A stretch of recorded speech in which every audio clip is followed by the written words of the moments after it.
Salam, jemaat yang diberkati Tuhan Yesus Kristus. Selamat bertemu kembali di dalam ibadah keluarga pada malam hari ini, Rabu tanggal 31 Juni 2021. Dan ibadah pada malam hari ini akan dilayani pelayan firman, yaitu Bapak Penatua Yogianto Edi Sudarsono. Kiranya ibadah kita pada malam hari ini berkenan di hadirat Tuhan dan mampu memuliakan namanya. Sebelum kita masuk dalam dalam tata ibadah, maksudnya kita mempersiapkan hati dan pikiran kita terlebih dahulu. Kita akan bersaat teduh sejenak. Mari kita bersaat teduh.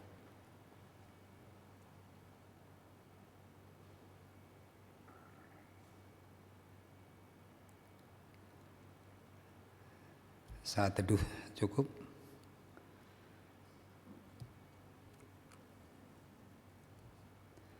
Salam sejahtera dalam kasih Kristus.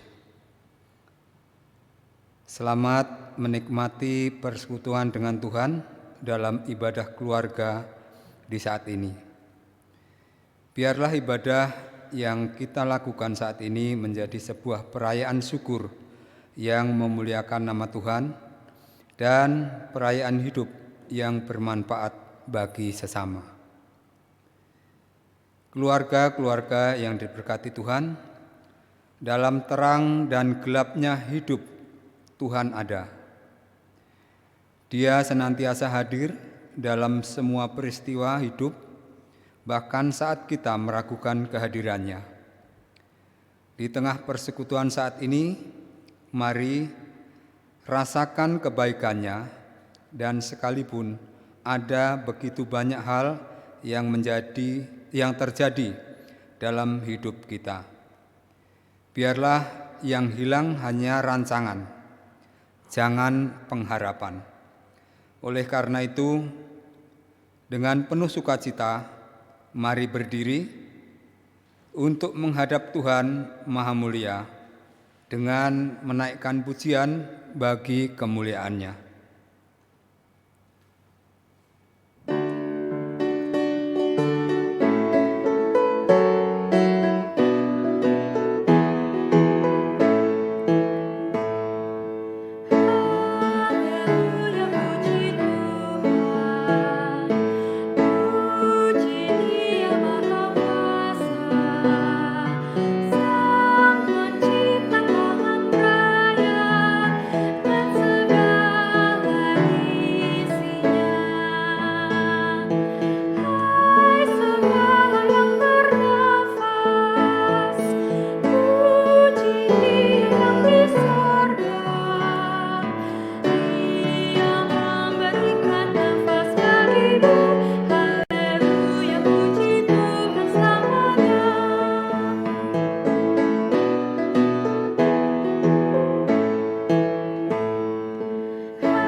Diberkati Tuhan, mari kita bersatu dalam doa.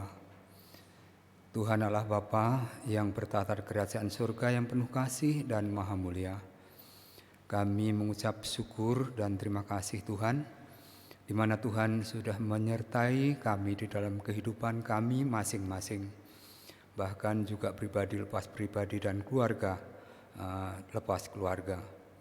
Dari jemaat-Mu sektor 1 dan sampai dengan sektor pelayanan 6. Kami mengucapkan terima kasih atas berkat dan anugerah-Mu untuk kami. Terima kasih Bapa. Lalu saat ini kami bersama-sama memuji dan memuliakan Engkau lewat ibadah keluarga malam hari ini. Untuk itu mohon kiranya Roh Kudus memimpin kami sehingga kami mampu memuliakan Engkau dalam ibadah ini.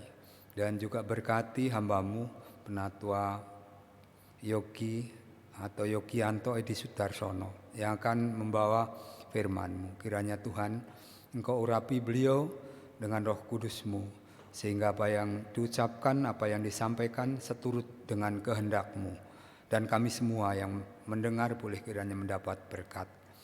Kami juga menyerahkan kami semua, kiranya mohon kiranya Roh Kudus menuntun kami, sehingga kami boleh ibadah pada malam hari ini, dan juga berkati kami ibadah ini dari awal pertengahan hingga berakhirnya ibadah ini hanya ke dalam tangan kasih-Mu. Terpujilah kami Bapa Tuhan Yesus Kristus yang juga menjadi juru selamat kami. Amin.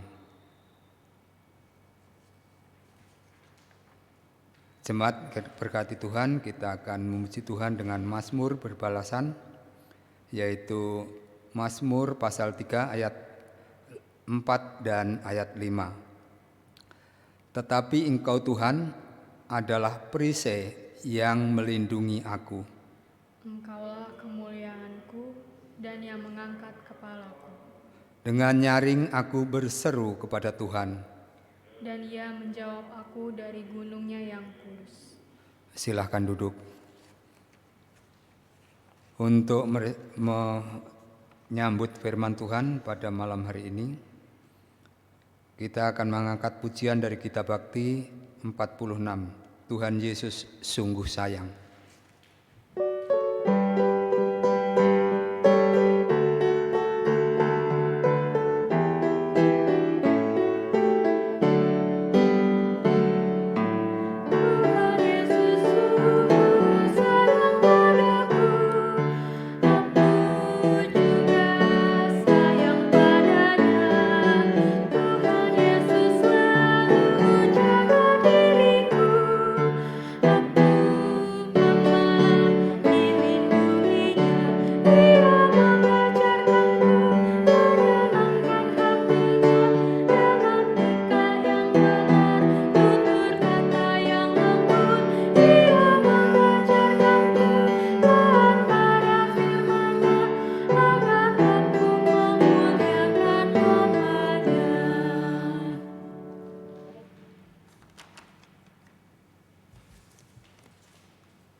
Jemaat yang kasih Tuhan, sebelum kita memulai pemberitaan firman, mari kita sama-sama berdoa mohon bimbingan Roh Kudus. Kita bersatu dalam doa. Tuhan Yesus yang baik, kembali kami menaikkan pujian syukur kehadirat-Mu atas penyertaan-Mu pada kami sepanjang hari ini, sehingga kami boleh berkumpul di tempat kami masing-masing, dimanapun itu kami hendak beribadah. Dan kami mohon Roh Kudus-Mu saja yang menguasai hati dan pikiran kami, sehingga kami dapat mengerti arti firman-Mu dan melakukannya dengan baik sesuai dengan perintah-Mu dalam kehidupan kami sehari-hari. Berfirmanlah ya Tuhan, karena kami telah siap untuk mendengar. Dalam nama Yesus Kristus kami sudah berdoa dan mengucap syukur. Amin. Jemaat yang dikasihi Tuhan, mari berdiri untuk membaca firman Tuhan seperti tertulis di dalam surat Rasul Paulus yang pertama kepada jemaat di Tesalonika pasal 5 ayat 18. 1 Tesalonika pasal 5 ayat 18.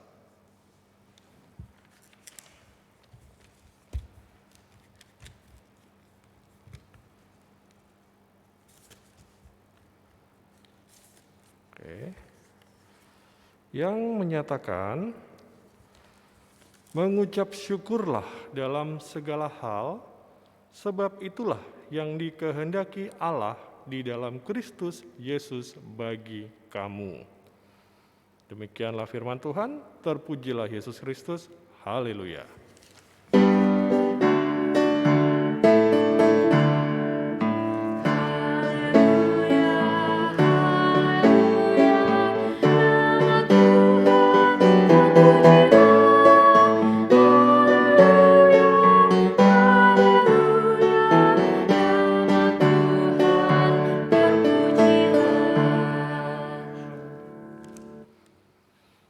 Jemaat yang dikasihi Tuhan, tema khotbah malam hari ini dengan judul Tekun dalam doa dan bersyukurlah. Ayat bacaan kita tadi, 1 Tesalonika pasal 5 ayat 18 adalah nasihat Rasul Paulus kepada jemaat di Tesalonika. Yang menarik adalah bahwa nasihat ini masih relevan sejak Tuhan menjadikan dunia sampai saat ini. Yaitu, kenapa relevan? 1. Mengucap syukur adalah sebuah perintah. 2. Mengucap syukur harus dinyatakan dalam segala hal, baik ataupun buruk. 3. Mengucap syukur adalah kehendak Tuhan. Nah, ada 3 ya. Mari kita masuk ke dalam masing-masing 3 poin ini. 1. Mengucap syukur adalah sebuah perintah. Mengapa perintah? Karena mengucap syukur adalah suatu hal positif bagi manusia.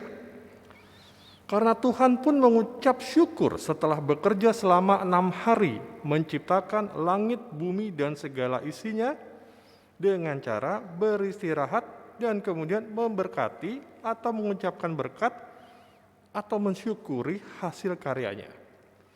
Kita bisa baca di dalam Kejadian pasal 2 ayat 2-3. Saya bacakan ya.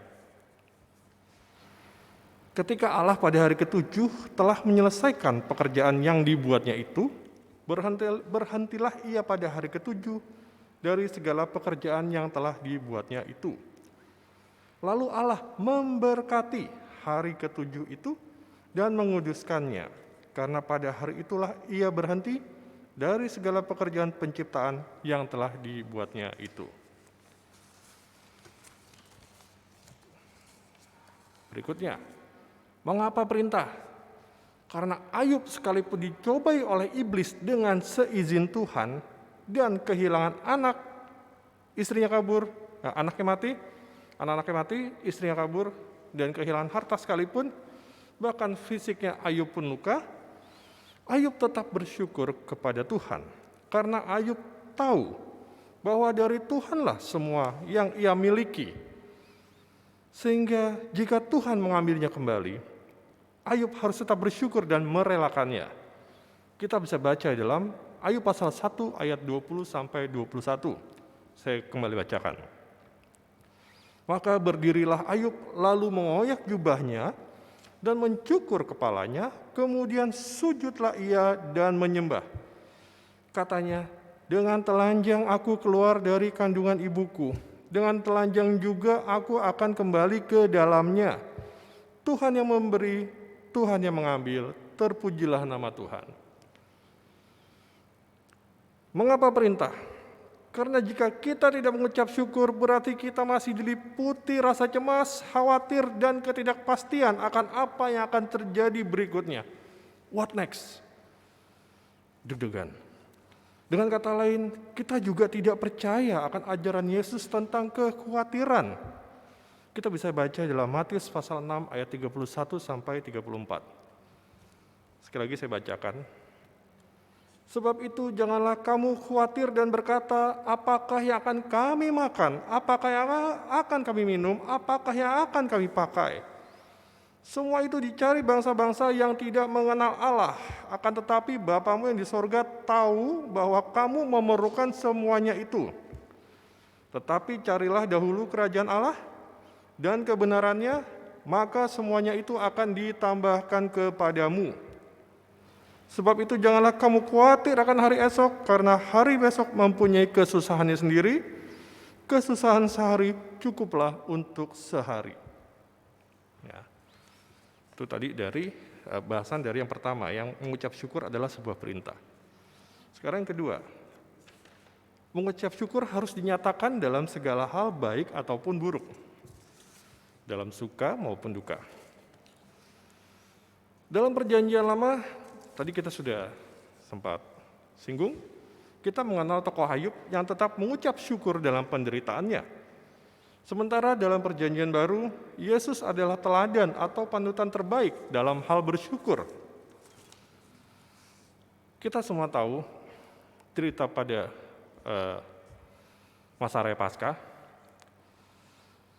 tentang Yesus di Taman Getsemani. Beban terberat Yesus adalah pada saat terakhir. Ya, saat terakhir, yaitu yang menjelang kematiannya. Yang dimulai di Taman Getsemani sampai Yesus mati disalib.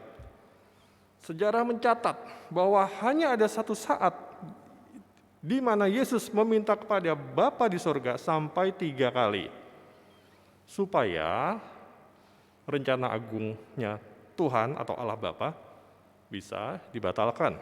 Kita bisa baca dalam Matius pasal 26 ayat 39, kemudian 42 sampai 44. Saya bacakan lagi. Maka ia maju sedikit, lalu sujud dan berdoa, katanya, "Ya Bapakku, jikalau sekiranya mungkin, biarlah cawan ini lalu daripadaku. Tetapi janganlah seperti yang ku kehendaki, melainkan seperti yang Engkau kehendaki." Lalu ia pergi untuk kedua kalinya dan berdoa, katanya, "Ya Bapakku, jikalau cawan ini tidak mungkin lalu, kecuali apabila aku meminumnya, jadilah kehendak-Mu." Dan ketika ia kembali pula, ia mendapati mereka, maksudnya murid-murid, sedang tidur, sebab mata mereka sudah berat. Ia membiarkan mereka di situ, lalu pergi dan berdoa untuk ketiga kalinya, dan mengucapkan doa yang itu juga, yaitu apa? "Ya Allahku, biarlah cawan ini lalu daripadaku." Ya, itu adalah saat Yesus sebagai manusia tahu kehendak Bapa di sorga tuh sudah harus segera dieksekusi. Kenapa Yesus tahu? Karena dia sendiri adalah Allah dalam wujud manusia. Jadi Yesus sebagai manusia yang juga memiliki tubuh daging sama seperti kita, merasakan ada beban berat. Namun Yesus tidak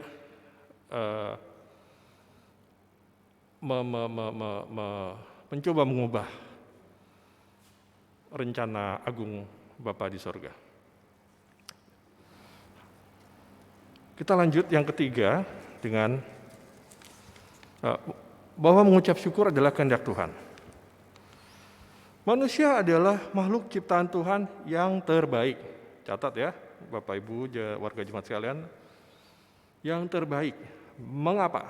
Karena manusia diciptakan serupa dan segambar dengan Tuhan. Dalam konsep teologi, dalam bahasa Yunani, kita kenal dengan istilah imago Dei. Tuhan pun mengucap syukur dan memberkati manusia. Oleh karena kita manusia diciptakan penuh dengan rasa syukur, maka sudah sepatutnya lah kita juga harus senantiasa mengucap syukur, supaya kita tidak dihukum Tuhan sebagai ciptaannya yang tidak tahu cara berterima kasih ataupun tidak tahu cara bersyukur. Kita bisa baca dalam Kejadian pasal 1 ayat 26 sampai 28 dan ayat 31. Saya bacakan. "Berfirmanlah Allah, baiklah kita menjadikan manusia menurut gambar dan rupa kita, supaya mereka berkuasa atas ikan-ikan di laut dan burung-burung di udara, dan atas ternak, dan atas seluruh bumi, dan atas segala binatang melata yang merayap di bumi. Maka Allah menciptakan manusia itu menurut gambarnya, menurut gambar Allah diciptakannya dia, laki-laki dan perempuan diciptakannya mereka. Allah memberkati mereka, lalu Allah berfirman kepada mereka, beranak cuculah dan bertambah banyak, penuhilah bumi, dan taklukkanlah itu, berkuasalah atas ikan-ikan di laut dan burung-burung di udara, dan atas segala binatang yang merayap di bumi.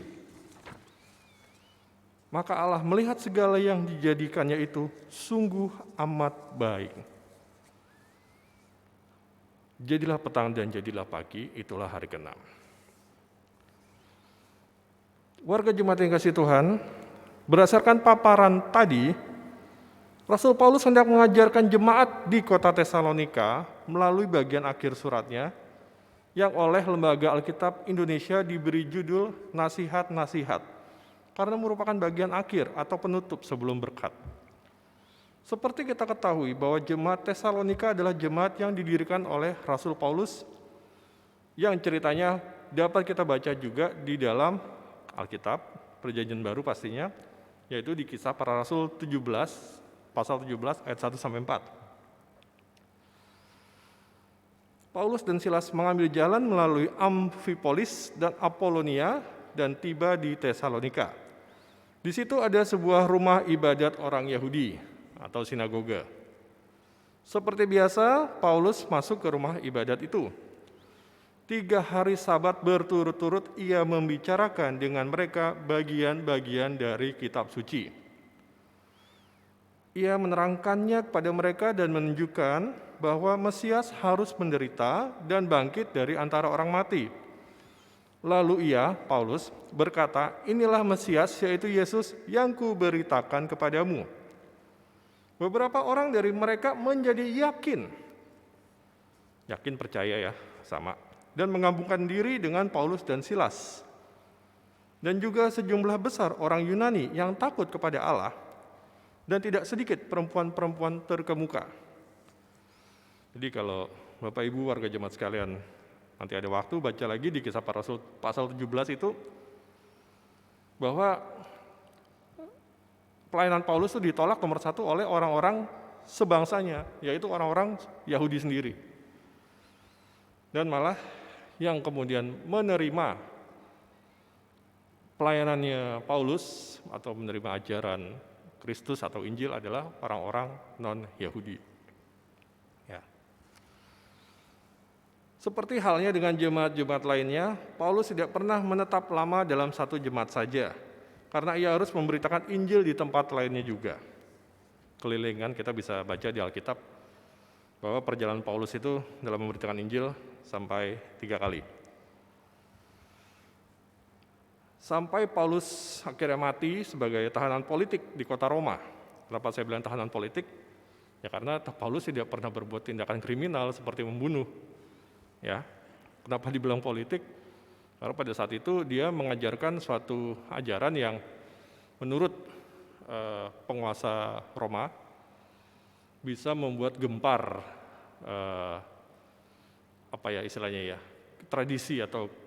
tradisi kehidupan masyarakat dalam bidang rohani. Dalam nasihat tentang mengucap syukur inilah, Paulus hendak memberitahukan jemaat di kota Tesalonika bahwa penderitaan yang mereka jalani saat itu tidaklah lebih berat dibandingkan dengan penderitaan yang Yesus harus jalani.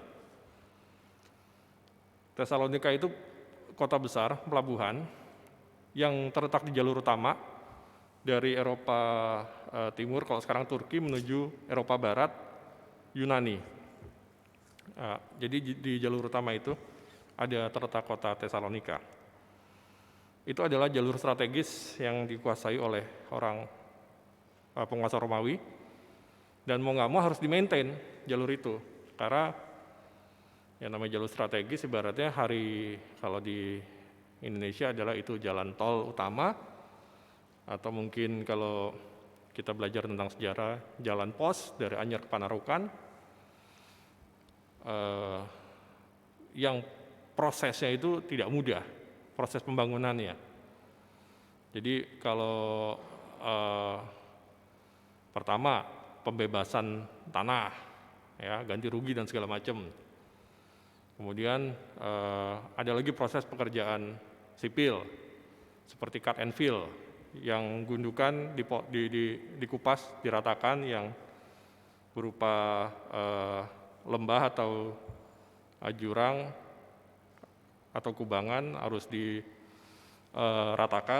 dan sampai akhirnya finishingnya kalau zaman dulu nih, itu peninggalannya masih bisa dilihat di banyak kota di Italia, Prancis juga, bahwa mereka pakai batu-batu andesit, batu gunung yang dipotong kotak-kotak untuk jadi jalan. Karena zaman itu belum ditemukan teknologi aspal. Gitu. Jadi jalan strategis itu harus di-maintain, dan untuk maintenance itu atau pemeliharaan perawatan maupun pengembangannya, yang paling gampang adalah seperti pemerintah di mana-mana lakukan adalah membiayainya dari pajak, ya. Nah, di kota Tesalonika juga nggak jauh beda kehidupan masyarakatnya, bahwa ada struktur tatanan sosial masyarakat, ya dari yang mampu sampai nggak mampu, tapi semuanya dikenakan pajak. Ya, memang gayanya penguasa Romawi saat itu adalah itu. Kekaisaran Romawi itu membentang mulai dari Roma sampai kalau secara huruf tapal kuda itu huruf C tapi kebalik. Jadi kalau dari Roma dia begini, terus ke Syria, ke Israel, ke Mesir, sampai ke Libya, ke pesisir utara, gitu. Itu ada jalur strategis, gitu. Jadi pembebanan pajak masyarakat itu dan istilahnya apa ya, kehidupan rakyat agak tertekan, kebebasan ditindas, gitu. Termasuk menjalankan ibadah juga, karena seperti kita ketahui bahwa pada saat itu ajaran Kristus atau kekristenan juga menjadi mungkin dianggap radikal oleh pemerintah penguasa Romawi, ya. Bahkan kemudian Kaisar Nero yang stres menyalahkan orang Kristen yang membakar kota Roma, gitu. Nah, lanjut bahwa nasihat Rasul Paulus ini ada kaitannya dengan bacaan kita di pasal-pasal sebelumnya, yaitu di pasal 2 ayat 13-15. Dan karena itulah kami tidak putus-putusnya mengucap syukur juga kepada Allah, sebab kamu telah menerima firman Allah yang kami beritakan itu bukan sebagai perkataan manusia, tetapi dan memang sungguh-sungguh demikian sebagai firman Allah yang bekerja juga di dalam kamu yang percaya. Sebab kamu saudara-saudara telah menjadi penurut jemaat-jemaat Allah di Yudea. Yudea kita tahu, di sana ada kota Yerusalem. Jemaat-jemaat di dalam Kristus Yesus, karena kamu juga telah menderita dari teman-teman sebangsamu, segala sesuatu yang mereka derita dari orang-orang Yahudi. Bahkan orang-orang Yahudi itu telah membunuh Tuhan Yesus dan para nabi dan telah menganiaya kami. Apa yang berkenan kepada Allah tidak mereka pedulikan, dan semua manusia mereka musuhi. Kita bisa bayangkan bagaimana kepercayaan atau kehidupan beragama orang Yahudi yang telah mereka jalankan ribuan tahun, mulai dari Musa, bahkan sebelumnya Abraham, mulai dari Abrahamic, monotheism, kemudian dibawa ke Babel, balik lagi, dari 12 suku tinggal satu suku yang kemudian dikenal dengan suku Yahudi, kemudian punya ajaran agama yang dikenal sampai sekarang dengan nama Yudaisme, berjalan ratusan tahun, bahkan kurang lebih ada 5 abad lah, sampai Yesus datang membuka pemahaman baru bagaimana cara beribadah yang benar, yang membuat gusar para pemimpin-pemimpin agama pada saat itu. Karena mereka tahu apa yang Yesus bikin itu benar, dan mereka nggak bisa sangkal. Ibaratnya kita, kalau ketemu saingan, pasti ada rasa was-was. Aduh, ini orang mau mau membahayakan posisi saya nih, gitu ya. Itulah para pemimpin agama kalau sudah berada dalam zona nyaman atau comfort zone yang sudah berlangsung lama, pasti kurang siap untuk menghadapi perubahan zaman. Dan sayangnya pada saat itu perubahan zaman adalah Allah yang turun dalam wujud manusia, yaitu Yesus Kristus, yang bukan cuma ngomong doang, tapi Yesus bisa bekerja membuktikan gitu bahwa saya ini anak Allah. Dan manusia terbatas, yang ada akhirnya apa? Kesal. Ya, itulah yang manusia bisa lakukan. Walaupun ada 1-2 orang pemimpin juga, pemimpin agama pada saat itu yang tertarik kepada ajaran Yesus. Seperti kita tahu ya, Nikodemus yang pada malam hari mengendap-endap secara sembunyi-sembunyi cari waktu untuk ketemu Yesus. Nikodemus ini adalah salah satu dari pimpinan, boleh dibilang majelis agama atau dewan agama. Kalau kita ada namanya sendiri sih, Sanhedrin. Kemudian Nikodemus juga yang membaluri tubuh Yesus dengan rempah-rempah bersama dengan Simon orang Kirene atau Yusuf Arimatea, sorry. Ya. Jadi banyak cerita, banyak hal yang kita bisa ambil hanya dari satu ayat yang kita baca tadi, yaitu mengucap syukurlah dalam segala hal, sebab itulah yang dikehendaki Allah di dalam Kristus bagi kamu. Mengucap syukur dalam segala hal. Warga jemaat yang dikasihi oleh Tuhan kita Yesus Kristus, sekali lagi saya mau sampaikan bahwa mengucap syukur adalah jati diri dan hakikat kita sebagai murid Yesus. Walaupun pandemi global COVID-19 masih belum menunjukkan penurunan, bulan Maret sempat turun, April juga membaik. Ya, kita tahu ya, Indonesia masih kuat tradisi mudiknya. Jadi bukan hanya di Indonesia sebetulnya, di Malaysia juga sebetulnya. Malaysia juga pemerintah itu sudah melarang warga jangan mudik. Karena terbukti masa inkubasi virus 7-21 hari.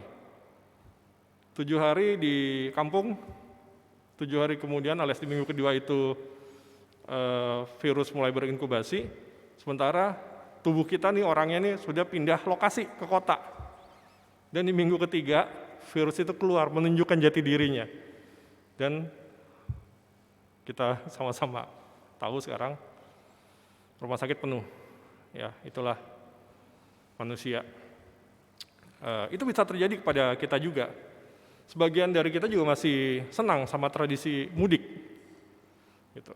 Termasuk saya juga, kalau enggak karena pandemi, mungkin bulan Desember kemarin pengen juga tuh mudik ke Malang, ke keluarga, jumpa keluarga dari ibu dan bapak saya. Ya. Nah, itulah manusia kadang-kadang lupa mengucap syukur gitu loh. Bersyukur bahwa grafik sudah turun, dirasa pandemi sudah mau selesai. Mudik yuk, dah.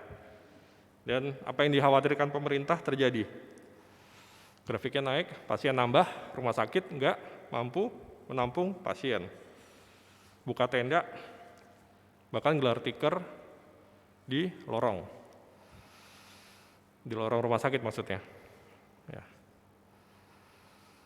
Dan seperti kita juga tahu bahwa beberapa warga jemaat kita di sini, di Shalom juga sudah ada yang terkena virus ini yang status positif dan sekarang lagi isoman atau isolasi mandiri, yang kalau saya review dibandingkan tahun lalu lebih banyak tahun ini.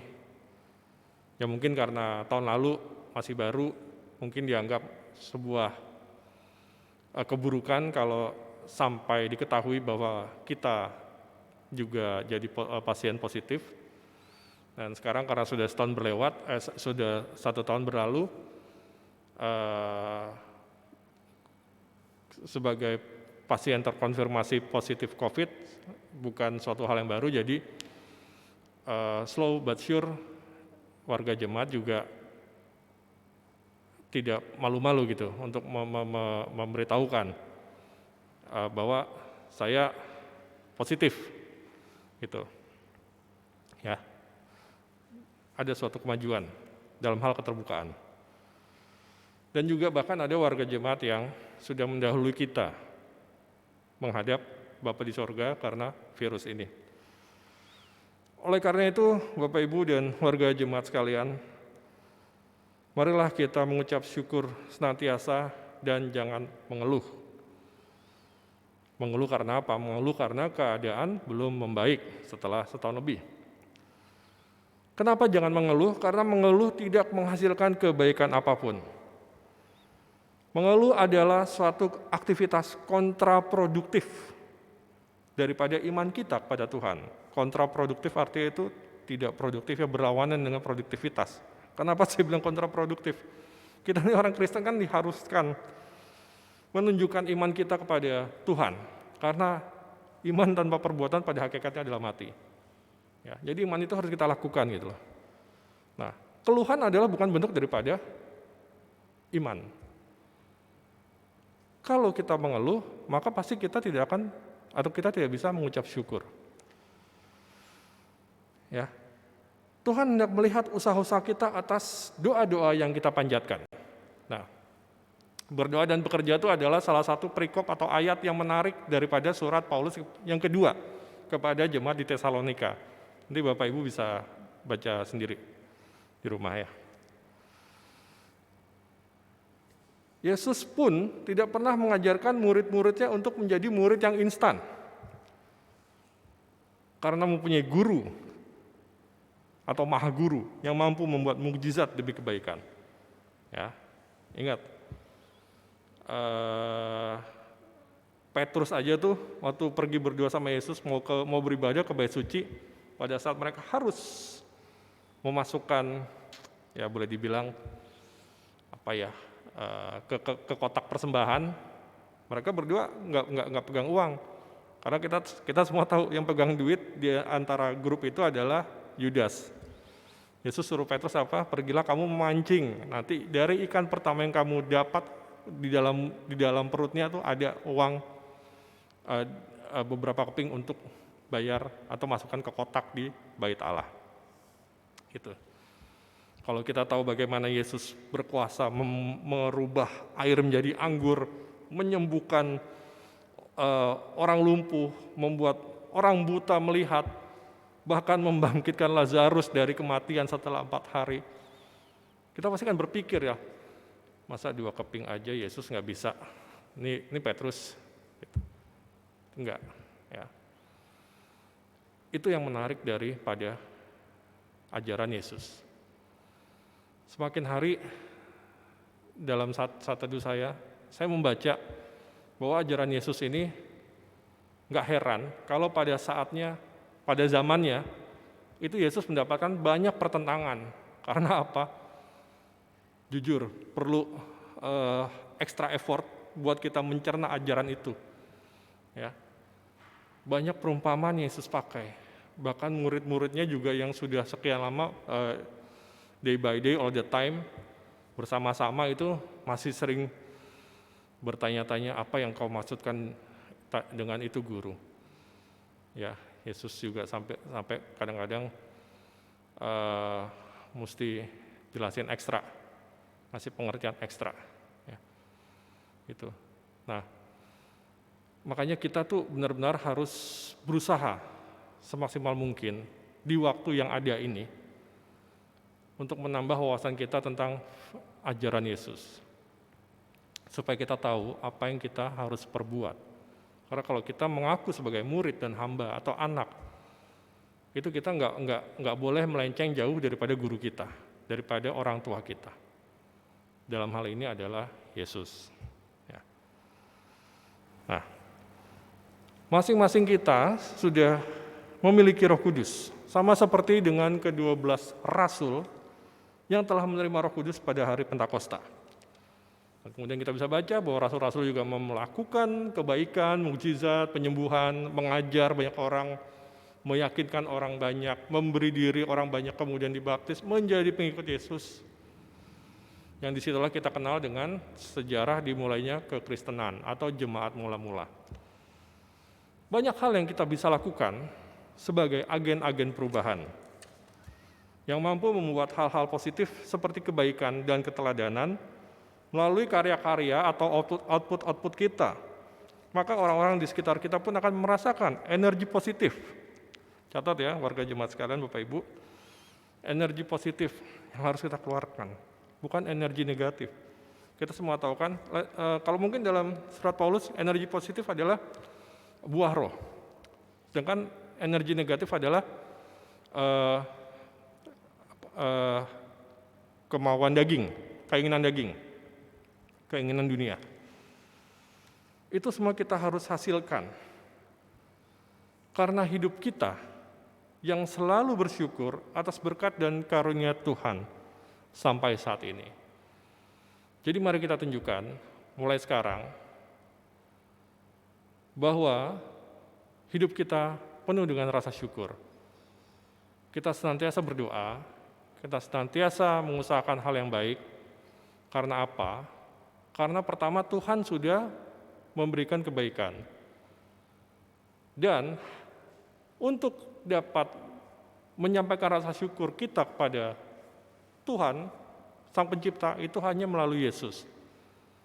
Karena Yesus memang jelas anak Allah, dan tidak ada cara lain menuju Allah Bapa kalau tidak melalui Yesus Kristus.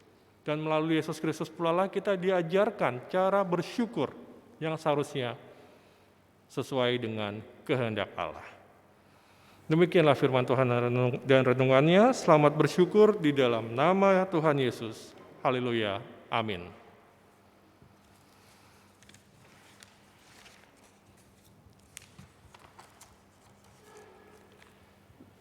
Mari kita bersatu dulu sejenak.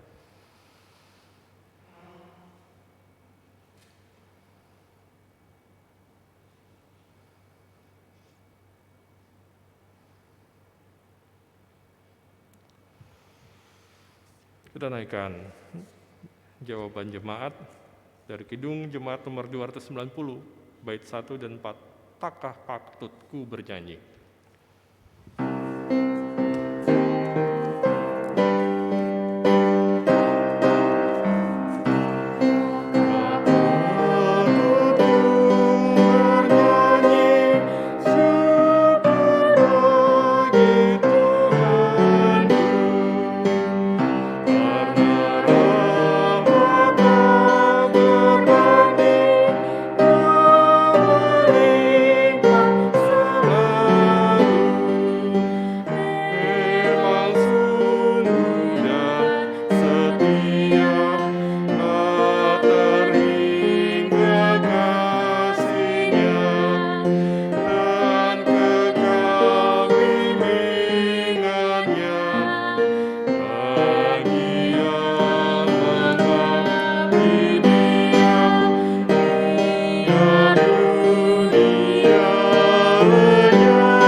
Bapak, Ibu, dan warga jemaat yang dikasihi oleh Tuhan kita Yesus Kristus, mari kita kembali bersatu dalam doa. Kita naikkan doa syafaat kita. Kita berdoa. Tuhan Yesus yang baik, kembali kami naikkan pujian syukur kehadirat-Mu atas waktu dan kesempatan yang telah Kau berikan. Kami boleh membaca firman-Mu, mempelajari juga beberapa bagian daripada Alkitab yang berisi firman-Mu. Dan kami mohon kepada-Mu ya Tuhan, Kau saja yang bantu kami melalui Roh Kudus yang telah Kau berikan dalam diri kami. Ketika kami mengaku percaya, ketika kami dibaptis, dan ketika kami disidi dan mengaku ya dengan segenap hatiku, kami pun telah siap untuk melakukan tugas panggilan dan pelayanan kami di dunia ini sebagai murid-Mu.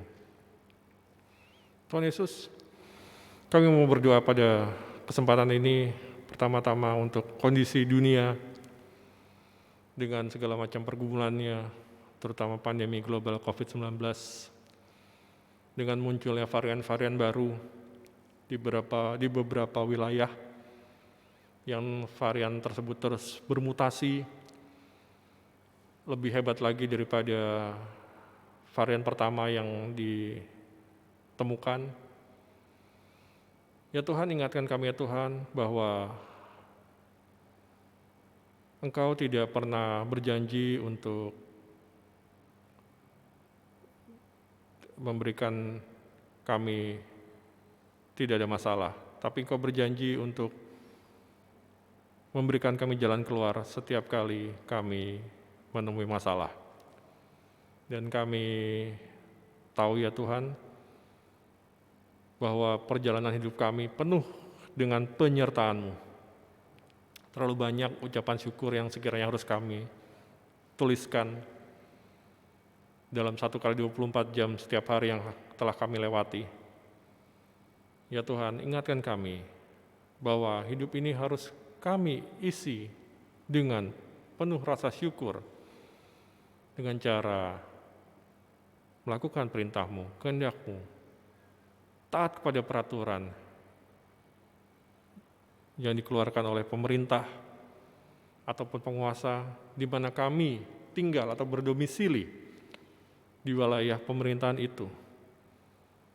Karena kami tahu ya Tuhan bahwa pemerintah itu juga adalah manusia yang berasal daripada-Mu. Engkau yang menciptakan mereka juga. Walaupun seringkali kami tidak sejahtera dengan kebijakan pemerintah yang terlalu pro kepada umat mayoritas, namun jangan biarkan kami kemudian menjadi warga negara yang mengeluh akan tindakan-tindakan yang telah dilakukan oleh pemerintah kami. Ingatkan kami untuk senantiasa bersyukur ya Tuhan, bahwa kami masih dapat menikmati hidup sebagai warga negara yang bersatu dan berdaulat ini. Karena kami tahu ya Tuhan, di belahan dunia lain, masih di planet bumi ini, ada negara-negara yang masih berkonflik.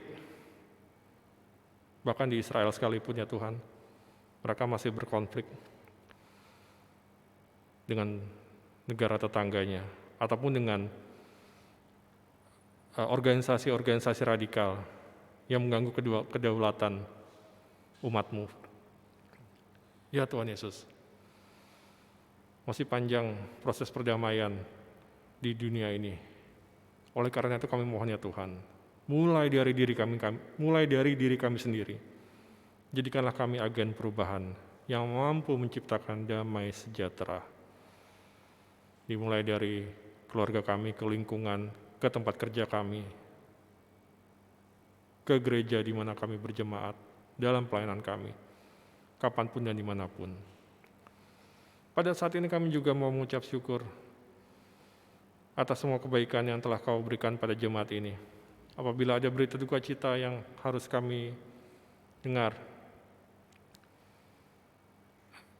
itu semua karena kehendak-Mu ya Tuhan.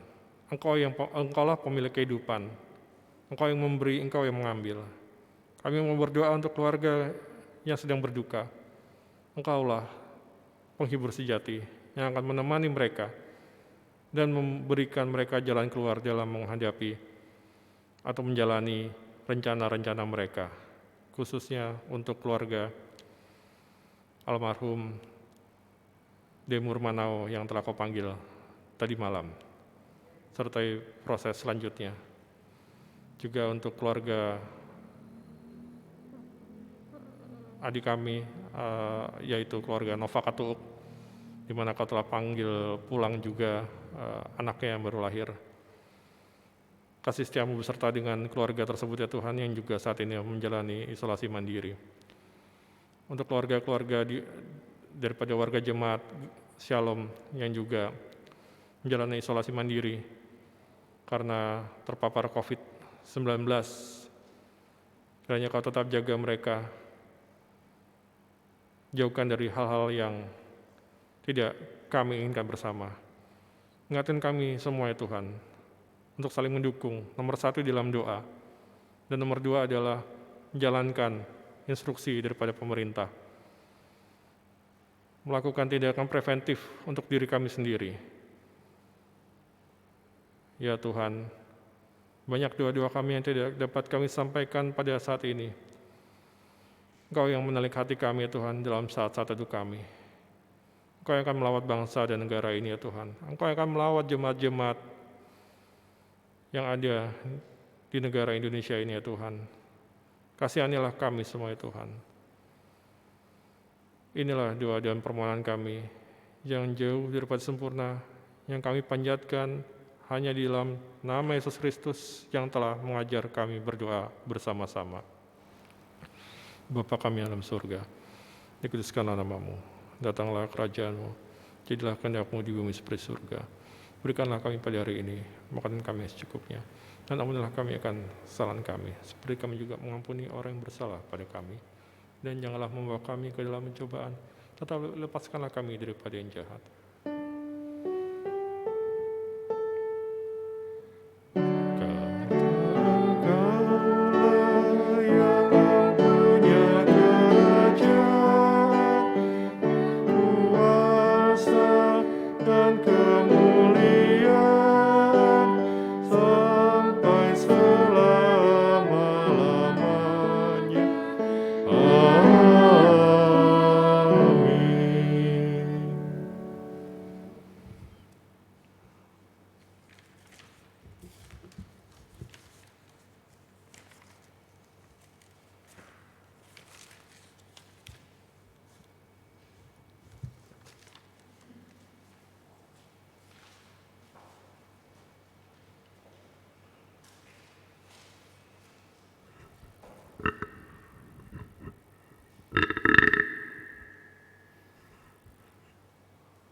Jemaat yang diberkati Tuhan,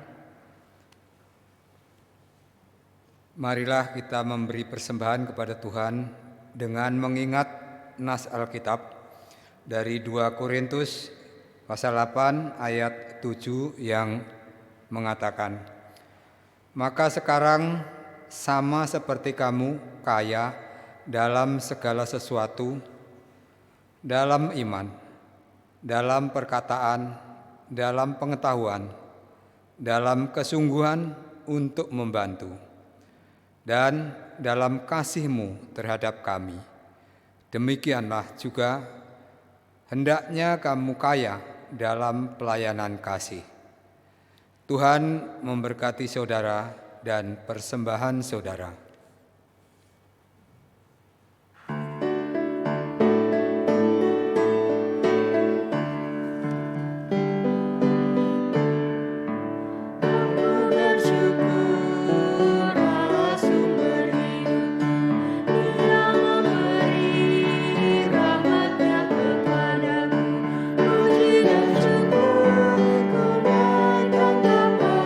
Yang Maha Kudus,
Jemaat yang dikasihi Tuhan, mari berdiri untuk mendoakan persembahan yang telah kita kumpulkan. Mari berdoa. Ya Allah, Sang Pemilik kehidupan, kami inilah persembahan syukur kami untuk setiap nikmat yang Engkau beri. Ajarkanlah kami untuk bersyukur setiap hal yang kami miliki dalam hidup ini dan menjadikannya berkat bagi sesama kami. Dalam nama Yesus Kristus, Sang Sumber Berkat, kami berdoa. Amin. Silahkan duduk kembali.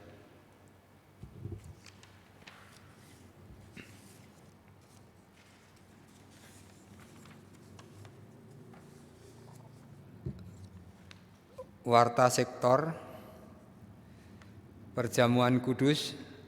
Perjamuan Kudus akan dilaksanakan dalam ibadah hari Minggu tatap muka dalam rangka HUT Yankes GPIB tanggal 4 Juli 2021 dengan sistem Sloki mengikuti aturan protokol kesehatan. Kepada warga Sidi Jemaat kiranya mempersiapkan diri dan mengambil bagian di dalamnya.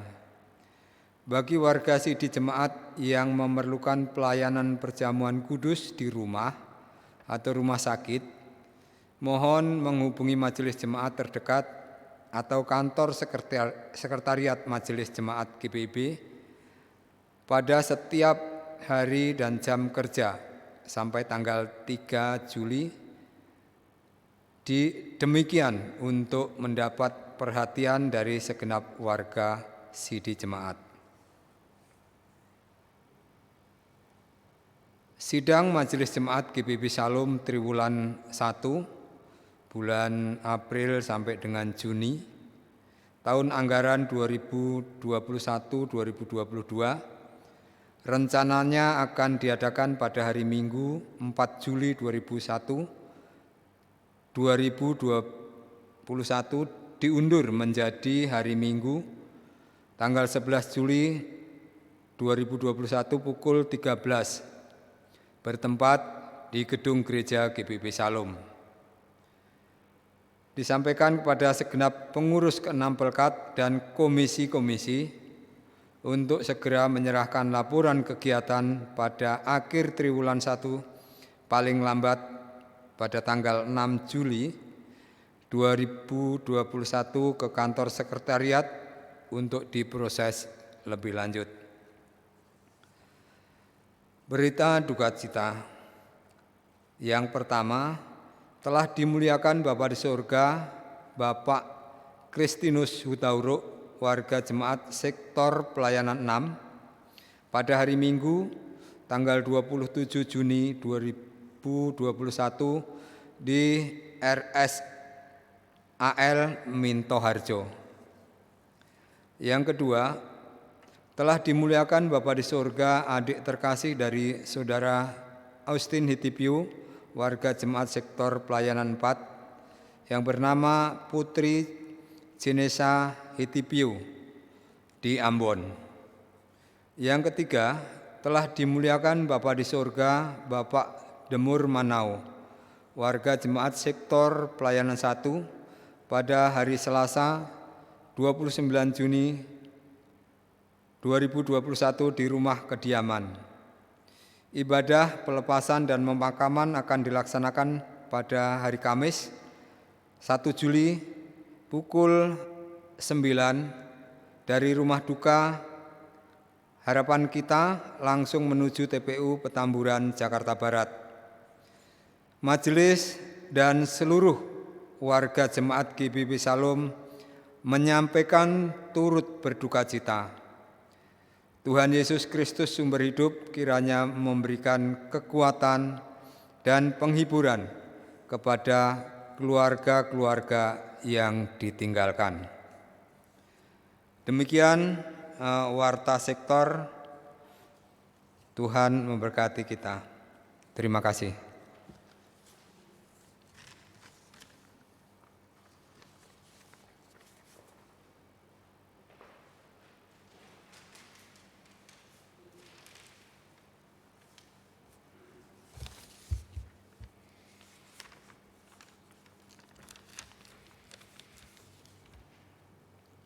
Jemaat Tuhan, jadilah orang percaya yang setia melakukan kehendak Tuhan dengan terus bersyukur dan menjalani kehidupan yang bermanfaat bagi sesama. Kami undang jemaat bangkit berdiri, kita naikkan pujian Kirim Jemaat 436, Lawanlah Godaan.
Terimalah berkat Tuhan.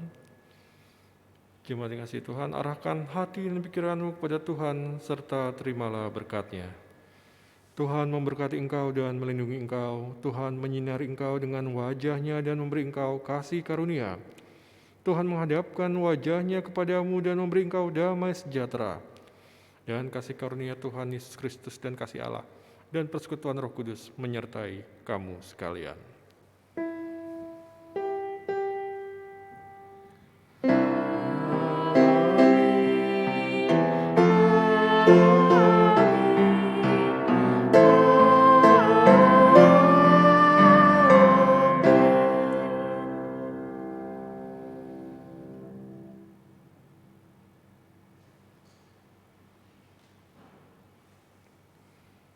Jemaat sekalian dipersilakan duduk kembali.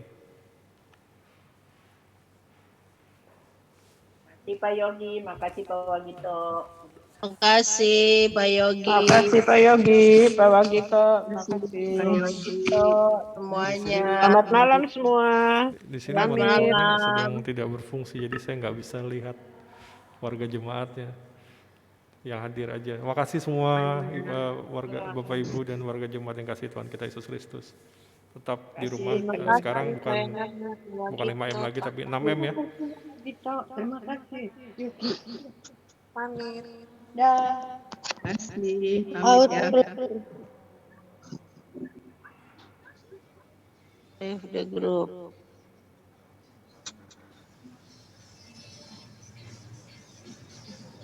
Pamit ya.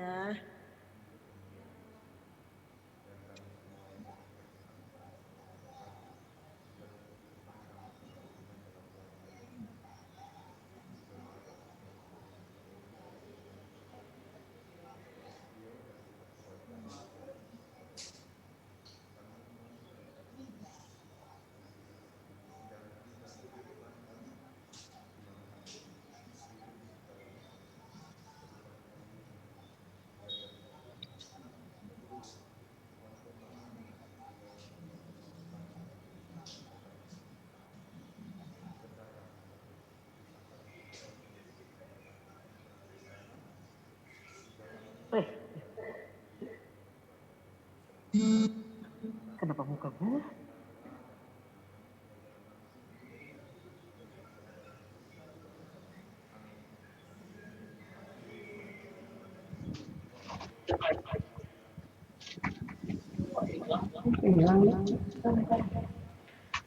Tumben ya ada Om Andri. Terima kasih Terima atas kasih sekali pelayanannya. lagi Terima atas kasih atas firman-Nya. Tuhan memberkati. Selamat malam. iya ini Happy, selamat malam. saya melihat ke layar besar. Ya, Ini semuanya Abang Cathy. Joyce. Sama Ina. Terima kasih. Sampai ketemu. Terima kasih Pak Yogi. Makasih. Pak Wagito. Sorry aku nggak bisa buka video. Nyanya Di lantai sekian Puri Park View. Ya, kami ya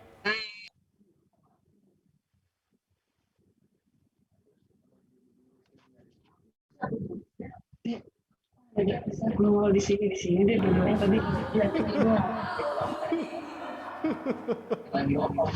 udah buka lagi. Oh ya tadi Pamit ya. pemandang, Terima kasih semuanya. iya pemandangannya langit gelap. Oke. Saya itu harusnya ngelihat ke sana ya begini ya. Saya ngelihat gini. Gimana? Pak Wagito ini ibu nih.